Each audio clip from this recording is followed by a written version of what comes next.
ఇప్పుడు civil services officers institute ఉంటుంది, మీరు సాయంత్రం కాగానే అందరు కలుస్తారు, చర్చలు జరగవా? ఇట్లా చెప్పరా ఇటువంటి వాళ్ళకి? ఎందుకు చెప్పారు? ఖచ్చితంగా చెప్పారు. వాళ్ళ పోస్టింగ్ కోసం, వాళ్ళ స్వలాభాల కోసం ఇలాంటి కుతంత్రులు ఇవన్నీ చేస్తారండి. వాళ్ళు ఏం అమాయకులు ఏం కాదు. నాట్ ఓన్లీ కాలు మొక్కడం కాదు, ప్రభుత్వం ఏం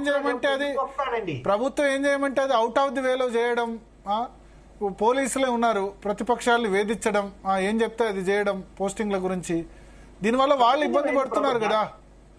దానికి అందరు కారకులే. సిస్టమ్ ని అందరు తూట్లు పొడుస్తున్నారు. ఐఏఎస్ వాళ్ళు, ఐపీఎస్ వాళ్ళు, అదే రాజకీయ నాయకులు కూడా నిబద్ధతతో. రాజకీయ నాయకుడికి ఏముంటదండి, మళ్ళీ అధికారంలోకి రావాలి. కానీ ఇప్పుడు ఐఏఎస్ అధికారులు మీరు 60 ఏళ్ల వరకు సర్వీస్ లో ఉండాలి కదా. రాజకీయ నాయకులు మారుతూ ఉంటారు, ప్రభుత్వాలు మారుతూ ఉంటాయి. మేము చెయ్యము, మేము అవుట్ ఆఫ్ ది వే చెయ్యమని అందరూ ఉంటే గనక ఏం చేస్తారు ఏ గవర్నమెంట్ అయినా? అందుకే కన్వెన్షన్స్ అంటారండి. కొన్ని కన్వెన్షన్స్ ఉంటాయి.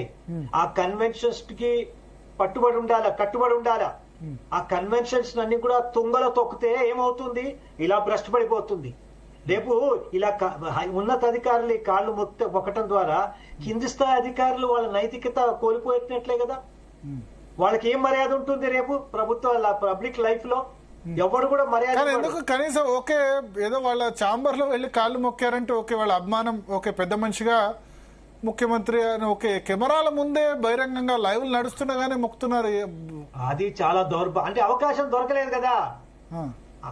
ప్రైవేట్ చేంబర్ లో పడిన దాఖలాలు కూడా మేము కూడా చూసాం. గత ముఖ్యమంత్రి దగ్గర మేము చూసాం ప్రైవేట్ గా. అప్పుడు కూడా ఎవరు ఖండించారు. అదొక సంస్కృతిగా మారి ప్రతి వాడు ఇలా చేస్తే బాగుంటుంది సార్. అంటే ఇప్పుడు వ్యక్తిగతంగా ఆరాధన ఆయన ఏజ్ దృష్ట్యా, కేసీఆర్ ఏజ్ దృష్ట్యా కూడా కావచ్చు, 70+ తెలంగాణ రాష్ట్రం సాధించిన వ్యక్తి.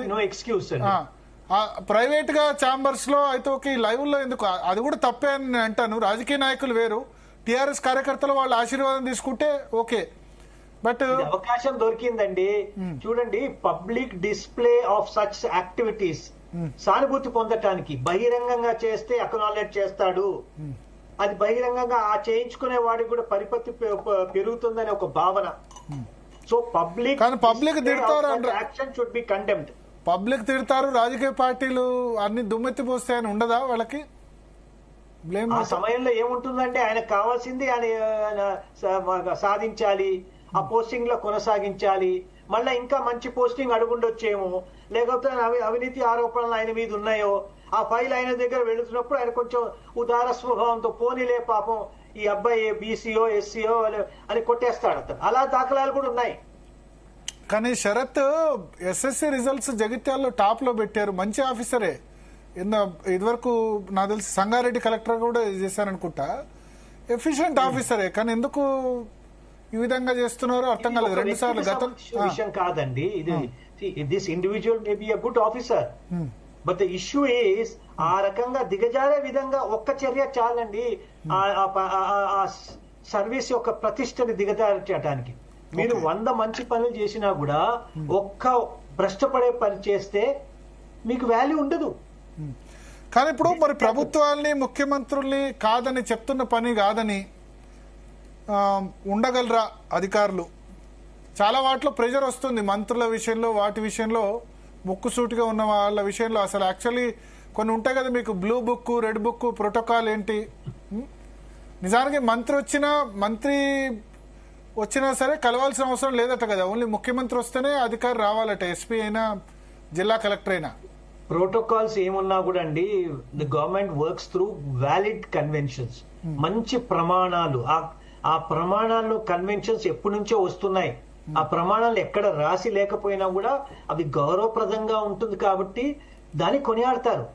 మీరు ఆ కన్వెన్షన్స్ ని భిన్నంగా కొత్త సంస్కృతి మీరు ప్రవేశపెడితే ప్రజలు దాన్ని హర్షించరు, అందరూ కండెమ్ చేస్తారు. వ్యవస్థ ఒకటండి భరత్ గారు, మనం గుర్తుంచుకోవాలి, వ్యవస్థ ముఖ్యము, వ్యక్తులు కాదు. ఆ వ్యవస్థ యొక్క దాని యొక్క ఇంపార్టెన్స్ ని మనం కాపాడవలసిన గురుతర బాధ్యత అందరి మీద ఉంది. It depends on all the stake holders. ఈ విషయాన్ని మనం మర్చిపోకూడదు. ఓకే, కానీ అంటే కొద్ది మంది చేయడం వల్ల, కొద్ది మంది కాదు సార్, ఇప్పుడు చాలా ఎక్కువ మంది అయిపోయారు ఈ పోస్టింగ్ల గురించి, దాని గురించి.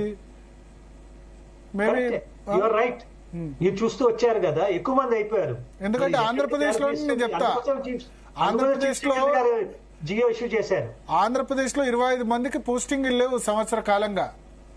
వైసీపీ హయాంలో వాళ్ళు అధికారిక ఎక్స్ట్రాగా వివరించారండి. ఒక 5-10 మంది ఆఫీసర్ జైల్లో ఉన్నారు, లేదా సస్పెన్షన్ లో ఉన్నారు.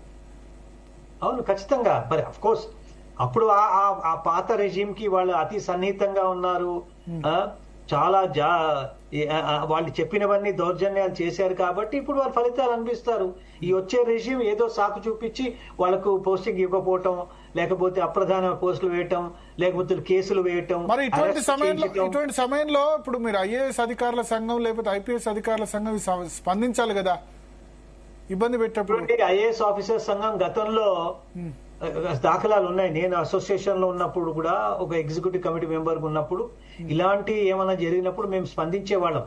కానీ అసోసియేషన్ కూడా ఈ మధ్య కాలంలో గత 10 ఏళ్లలో, నేను చెప్తున్నా ముఖ్యంగా తెలంగాణలో నాకున్న అనుభవంతో, 10 ఏళ్లలో వాళ్ళు ఆ ఐఏఎస్ అసోసియేషన్ వాళ్ళు కూడా ఏమీ మాట్లాడట్లేదు.